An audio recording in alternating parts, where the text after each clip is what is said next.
Bonjour à tous, bonjour à toutes. Aujourd'hui, c'est une émission de présentation d'un cercle de réflexion qui s'appelle le cercle du renouvellement spirituel. Alors, pourquoi un renouvellement spirituel? Avant ça, je vais me présenter rapidement. Je suis Luc Laforêt, j'ai 62 ans, je suis ingénieur en informatique. Et j'ai fondé en 2019 une initiative qui s'appelle Une perspective, la 6ème République, qui avait pour objet de rédiger une constitution pour donner un espoir, pour échapper à la barbarie actuelle, pour changer le système. Alors, pourquoi, en plus de cela, je dirais, le cercle du renouvellement spirituel, CDRS? Parce que la barbarie dans laquelle nous nous projetons actuellement, dans laquelle l'humanité et la France également se précipitent chaque jour un peu plus, c'est l'antonyme, c'est l'opposé de la civilisation. Et cette barbarie, elle est le signe d'une crise structurelle profonde, d'une crise de civilisation, avec les tendances notamment nihilistes que peut rencontrer notamment, et ce n'est pas le moins inquiétant, parmi nos dirigeants. À partir de là, pour fonder une civilisation, pour qu'un rebond civilisationnel survienne, bien dans l'histoire, cela s'est toujours adossé à une spiritualité. Sans spiritualité, aucune civilisation ne peut naître, ne peut renaître ou ne peut se déployer. Et la gravité, je dirais, de la crise actuelle, qui est profonde, structurelle et profonde, implique fatalement d'observer tous ces champs qui permettraient de donner un espoir de rebondir. Parce que nous avons une société qui est devenue extrêmement matérialiste, avec un rejet, avec une négation de tout ce qui est spirituel. Et cela depuis des dizaines et des centaines d'années, notamment en Occident. Or, il y a une dimension transcendante qui est indissociable de l'homme. Des questions comme qu'est-ce que c'est que la vie, l'amour, le bien et le mal, quelle différence? Qu'est-ce qui fait que telle action est bien et telle autre action est le mal? La place de la raison également dans notre humanité, puisque c'est aussi une des caractéristiques importantes de l'homme, c'est d'avoir poussé la raison très loin. Mais d'autres aspects également, comme le sacrifice. Voilà.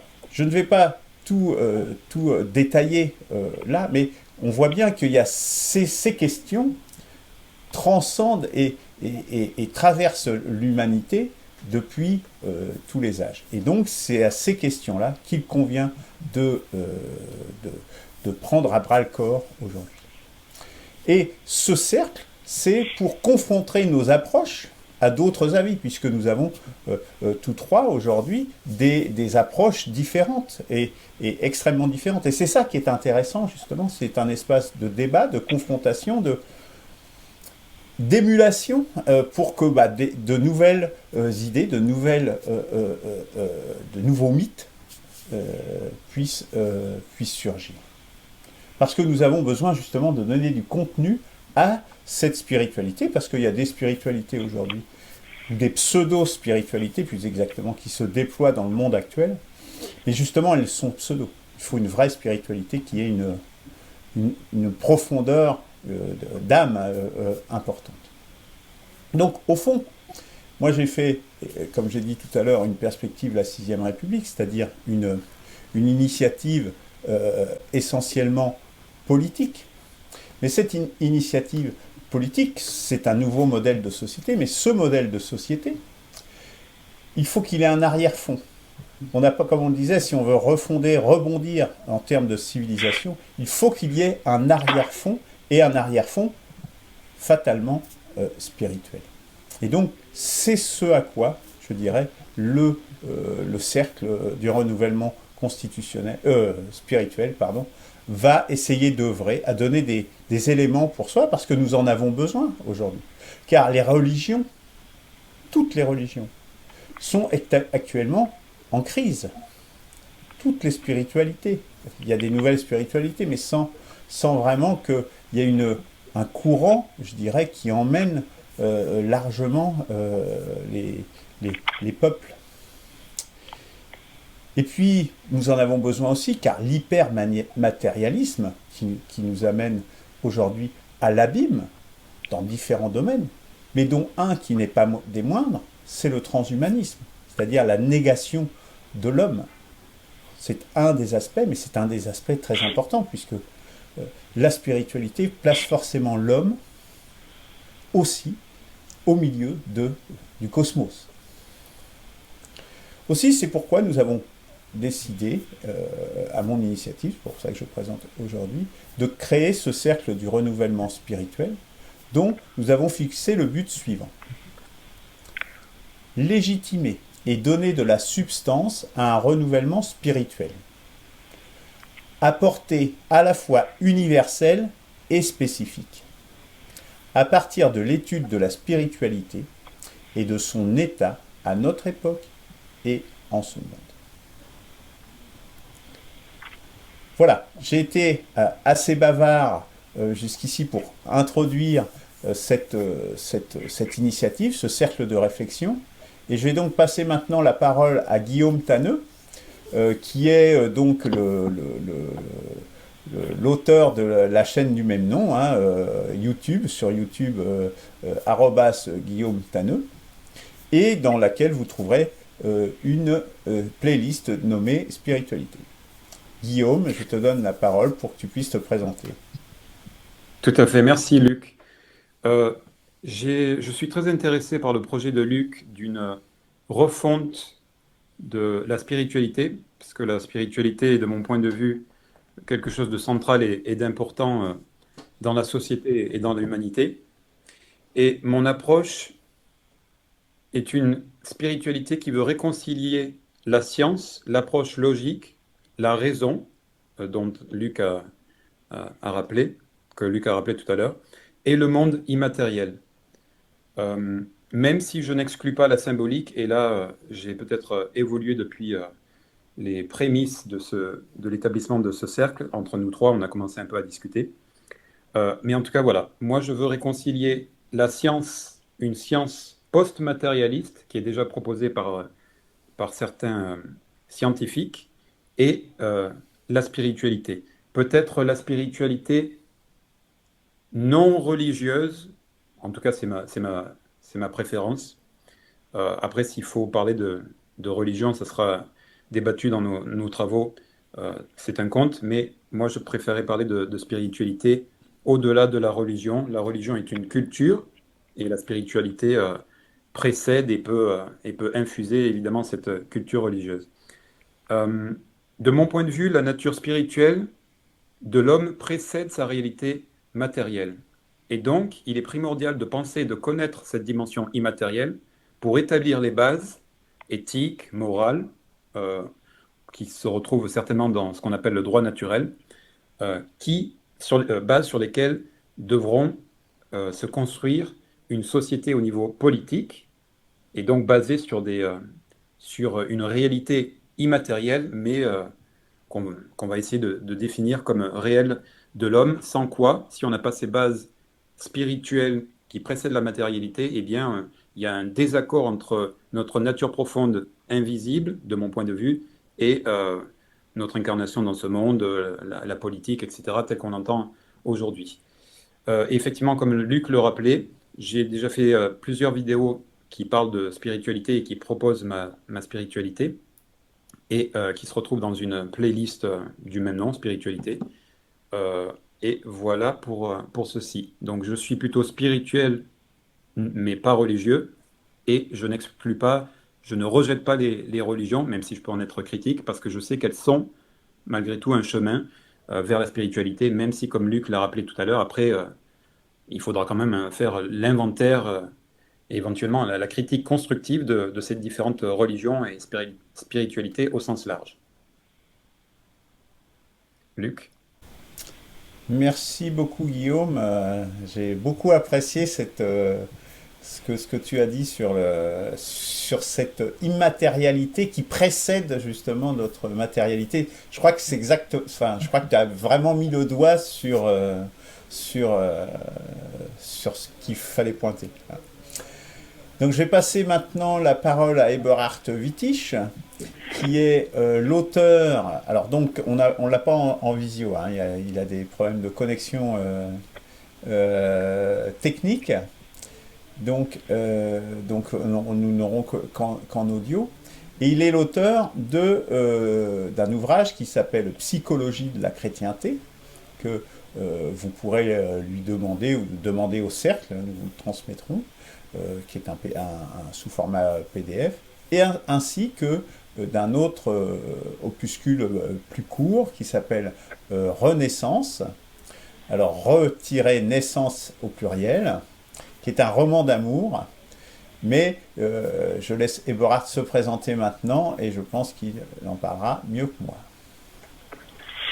Merci à tous les deux. Alors, je crois que je suis exactement sur la même longueur d'onde que vous deux. Effectivement, l'immatériel de l'homme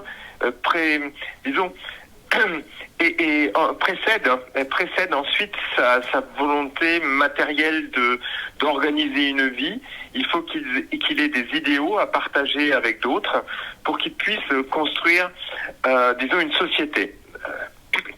Alors, je suis moi-même donc franco-allemand, donc ça s'entend un peu dans mon nom, du moins la partie allemande, et française de par ma mère, voilà.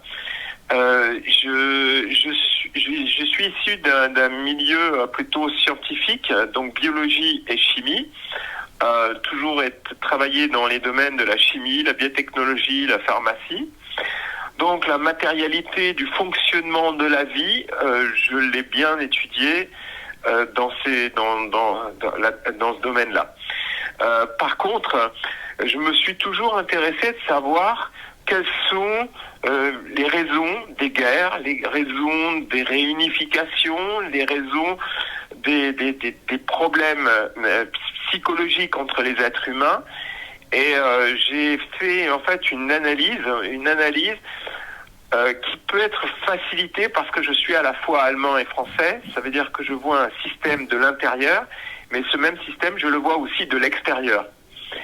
Alors, progressivement, j'ai d'abord tout d'abord, c'était seulement sur le plan des choses factuelles, pratiques, et progressivement, je me suis aussi de plus en plus intéressé aux problématiques politiques, puis philosophiques, puis spirituelles, parce qu'à chaque fois, une question entraînant une autre, bien, on arrive à la dimension spirituelle, qui est l'élément, disons, qui fédère au plus haut point, sur le plan des valeurs, au plus haut point, les groupes d'humains qui se reconnaissent en des valeurs communes. Et troisième point, lorsque j'ai arrêté mon activité industrielle, je suis devenu paysan par amour pour ma fille, tout simplement. Et je me suis rendu compte que la plupart de mes congénères, que ce soit donc sur le marché de Gaillac, j'habite Gaillac dans le Tarn, eh bien, ça n'intéressait plus personne. Concrètement, alors tout le monde s'intéresse à l'écologie, je dirais consommatrice, c'est-à-dire l'écologie de la décoration, l'écologie, je vais en vacances dans un beau lieu, etc. J'hume l'air de la forêt, etc. Mais l'écologie productrice, c'est-à-dire l'écologie pour laquelle je vais nourrir l'humanité dans une société qui est prise dans la société du pétrole, eh bien cette écologie-là, je mets la main dans la terre, eh bien elle n'est plus vraiment intéressante, sauf pour travailler dans son petit jardinet et planter ses tomates, mais ça n'est jamais pour nourrir les autres. Donc il y a aussi une dimension spirituelle dans la nourriture, de nourrir sainement et non pas industriellement comme le fait 90% de l'agriculture aujourd'hui. Eh bien cette dimension spirituelle de l'agriculture, eh bien n'est pas du tout prise en compte. Et c'est la question pour laquelle je travaille pour qu'enfin une relation charnelle et mobilisatrice se développe au moyen d'une spiritualité. C'est-à-dire quand on croit en quelque chose, on va accepter de vivre peut-être moins confortablement, mais pour le bien de l'humanité, et on appelle ça Dieu comme moteur, en quelque sorte. Même si ça peut rester abstrait si on veut. Voilà. Merci Eberhard. Et Guillaume veut rajouter quelque chose. Oui, Luc, tu as parlé de nos productions à Eberhard et moi, mais toi aussi, tu as produit un ouvrage sur la spiritualité.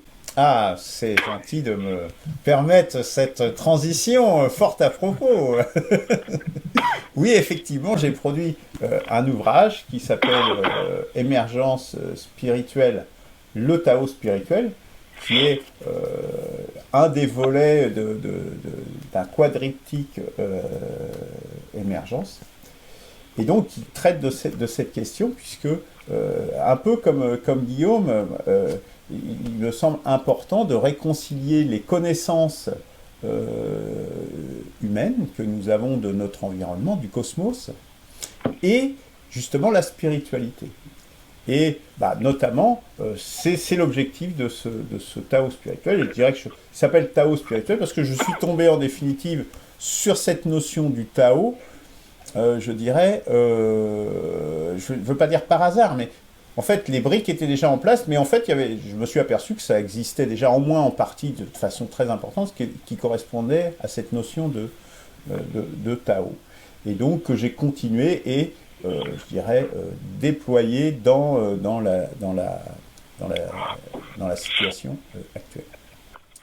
Voilà. Oui, Guillaume ? Désolé, on va peut-être pas faire une vidéo très très longue aujourd'hui parce qu'il s'agit d'une présentation du cercle et de ses membres. Quand même, deux remarques. Dans ce que nous a présenté Eberhard, il me semble qu'il a parlé d'un imaginaire commun qui permet à des groupes, parce que même si notre démarche se veut universaliste, elle a quand même une dimension plus spécifique parce qu'il y a des sous-groupes entre guillemets humains. Par exemple, la France, les Français, si on veut, c'est un sous-groupe de l'humanité. Et donc, il me semble que Eberhard, dans ses productions que Luc a présentées, a rappelé, et dans son cheminement, dans ce qu'il va certainement proposer dans ce groupe, veut travailler à un renouveau d'un mythe, parce que les grandes religions sont basées sur des mythes, et donc s'il participe à un imaginaire commun. Eberhard corrigera ou complétera ce que je dis. Et puis, ce que j'ai apprécié aussi dans la présentation d'Eberhard, c'est qu'il nous a parlé d'une spiritualité naturelle. Et c'est vrai que là, on se concentre, enfin, en tout cas, moi, personnellement, je m'étais concentré sur l'humain, mais l'humain s'inscrit, comme l'a rappelé Eberhard, dans un environnement, la nature. Et donc, il y a certainement un soubassement, une réalité spirituelle aussi de la nature qui peut participer à cet imaginaire commun et à cette reconnexion de l'homme à la nature. Eberhard, peut-être tu veux... Oui, merci Guillaume pour cette très belle paraphrase de ce que je pense. C'est très bien. Merci. Voilà. Bien, bon, comme tu le disais, on ne va pas non plus faire trop long. On est à 18 minutes, ça va encore, je dirais. Donc, avant de conclure, je dirais, on va présenter déjà les premiers travaux que nous avons en perspective. Deux grands chantiers. Le premier chantier, analyse de l'existence spirituelle. Et deuxième grand chantier, quelle spiritualité pour aujourd'hui ? Ce sont deux chantiers que nous allons mener plus ou moins en parallèle, sachant que certainement que la partie analyse de l'existence spirituelle précédera un petit peu quelle spiritualité pour aujourd'hui, puisque nous avons tous déjà proposé des réponses. Donc, le premier atelier, l'atelier 1, c'est état des lieux des religions dans le monde, avec un tour d'horizon des principales religions aujourd'hui, religion et spiritualité, pour que, je dirais, que tout le monde nous soyons au même niveau de connaissance. Par exemple, moi, l'hindouisme, je ne connais pas du tout. Voilà. Et que chacun donc va présenter les différentes grandes spiritualités pour que nous sachions de quoi nous parlions globalement. En fait, c'est une approche de type que sais-je, c'est-à-dire voilà, qu'on ait au moins une base minimale commune. Voilà, donc ce sont les premiers travaux que nous allons engager désormais. Donc si vous êtes intéressé par ces travaux, abonnez-vous à la chaîne, visionnez les vidéos, faites des pouces et des choses comme ça. Mais vous pouvez également, si vous pensez pouvoir contribuer, vous pouvez également candidater auprès de nous en envoyant, alors nous n'avons pas encore d'adresse mail fixe pour le cercle du renouvellement spirituel, mais vous pouvez d'ores et déjà envoyer un courriel, un email à spiritualité21 @outlook.fr. Guillaume qui habillera la vidéo mettra le lien en description et de toute façon il y aura une petite présentation qui sera jointe à cette vidéo. Merci de votre écoute. À très bientôt. Merci. Merci. Au revoir.